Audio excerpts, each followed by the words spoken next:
Hello Ranebennur ಮಂದಿ, ಇದು day 4 of 365 day mini blog challenge. So ಬೆಳಗ್ಗೆ ಗೋವಾದಾಗಿದ್ದು ಚಹಾ ಕುಡಿದು ಒಳ್ಳೆ ಅಲ್ಲೇ ಟಿಫನ್ ಮಾಡಿದ್ವಿ. ಬಿಸಿ ಬಿಸಿ ಪೂರಿ ಇತ್ತು, ಟೇಸ್ಟ್ ಚೆನ್ನಾಗಿ ಮಾಡಿದ್ದ. ಅಲ್ಲಿಂದ ಟಿಫನ್ ಮಾಡ್ಕೊಂಡು ಒಂದು ಸಲ ಬೀಚ್ ಸೈಡ್ ಹಂಗೆ ವಾಕ್ ಹೋಗೋಣ ಅಂತಂದು ಅಷ್ಟು ವಾಕ್ ಹೊಂಟ್ವಿ. ಸೊ ನೋಡ್ಬೋದು ಕಲ್ಲಂಗುಡ್ ಬೀಚ್ ಹತ್ರ ನಾವು ಸ್ಟೇ ಆಗಿದ್ದ. ಸೊ ಕಲ್ಲಂಗುಡ್ ಬೀಚಿಗೆ ಹೋಗಿ ಒಂದು ರೌಂಡ್ ಅಷ್ಟು ನೋಡ್ಕೊಂಡು ವಾಪಸ್ ರೂಮಿಗೆ ಹೋಗಿ ಮತ್ತೆ ಬೇಕಂದರೆ ಸಾಯಂಕಾಲ ಹೋದ್ರೆ ಆಯ್ತು ಅಂತಂದು ಹೊಂಟಿದ್ವಿ. ಇಲ್ಲಿ ನೋಡಿರಿ ಡಾಗೇಶ್ವರ.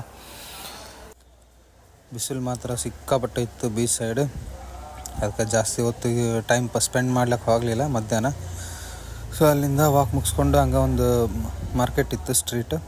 ಅಲ್ಲೇ ಹಂಗೆ ಅಡ್ಡಾಡ್ಕೊಂಡು ಏನೇನದಾವು ಏನೇನಿಲ್ಲ ಎಲ್ಲ ನೋಡ್ಕೊಂಡು ವಾಪಸ್ ರೂಮ್ ಕಡೆ ಬಂದು ಸ್ವಿಮ್ಮಿಂಗ್ ಪೂಲಿಗೆ ಬಿದ್ದು ಸ್ವಲ್ಪ ಹೊತ್ತು. ಆಮೇಲೆ ಅಲ್ಲಿಂದ ಮತ್ತೆ ಇನ್ನೊಂದು ಸಲ ಚಹಾ ಕುಡಿದು ಮತ್ತು ರೂಮ್ ಕಡೆ ಹೋದ್ವಿ.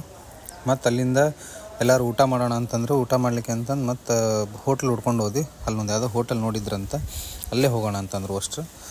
ಮತ್ತು ಅಲ್ಲಿಗೆ ಹೋಗಿ ಊಟ ಮಾಡಿಕೊಂಡು ಮತ್ತು ಹಂಗೆ ಇನ್ನೊಂದು ಸಲ ಕಲ್ಲಂಗುಡ್ ಬೀಚ್ ಅಡ್ಡಾಡ್ಕೊಂಡು ವಾಪಸ್ ರೂಮ್ ಕಡೆ ಹೋಗಿ ಮತ್ತು ಅಲ್ಲಿಂದ ಬರೋಣ ಅಂದ್ಕೊಂಡ್ವಿ. ಅಷ್ಟ್ರಾಗ ಇವರು ನೀರಿಂದ ಎಬ್ಬಿಸ್ಲಿಕ್ಕೆ ಅಂತಂದು ಜೀಪ್ ತೊಗೊಂಬಂದು ಅಷ್ಟು ಒದರ್ಲಿಕತ್ತಿದ್ರು.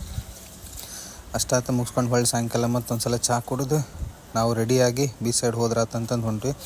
ಸೊ ಬೇಸಿಕಲಿ ನಂದು ವರ್ಕ್ ಫ್ರಮ್ ಹೋಮ್, US ಕಂಪ್ನಿಗೆ ವರ್ಕ್ ಮಾಡ್ತೀನಿ. ಸೊ ನಂದು ಈವ್ನಿಂಗ್ ಶಿಫ್ಟು, ಅದಕ್ಕೆ ಮತ್ತು ವರ್ಕ್ ಇತ್ತಲ್ಲ ಅಂತಂದು ಲ್ಯಾಪ್ಟಾಪ್ ತೊಗೊಂಡು ಹೋದೆ. ಲ್ಯಾಪ್ಟಾಪ್ ತೊಗೊಂಡೋಗಿ ಅಲ್ಲೇ ವರ್ಕ್ ಮಾಡ್ಕೊತ ಕೂತ್ಕೊಂಡಿದ್ವಿ. ಆಮೇಲೆ ಅಲ್ಲೇ ಚಹಾ ಕೊಡೋಕೆ ಕೂತ್ಕೊಂಡ್ವಿ. ಬಾಜು ಒಂದು ಫ್ಯಾಮಿಲಿ ಬಂದಿತ್ತು, ಹಿಮಾಚಲ್ ಫ್ಯಾಮಿಲಿ. ಎಲ್ಲರೂ ಹಾಡು ಹಾಕ್ಕೊಂಡು ಹಾಡು ಹೇಳ್ಕೋತ ಫುಲ್ ಎಂಟರ್ಟೈನ್ಮೆಂಟ್ ಇತ್ತು. ಎಲ್ಲರಿಗೂ ಎಂಟರ್ಟೈನ್ಮೆಂಟ್ ಸಿಕ್ತು.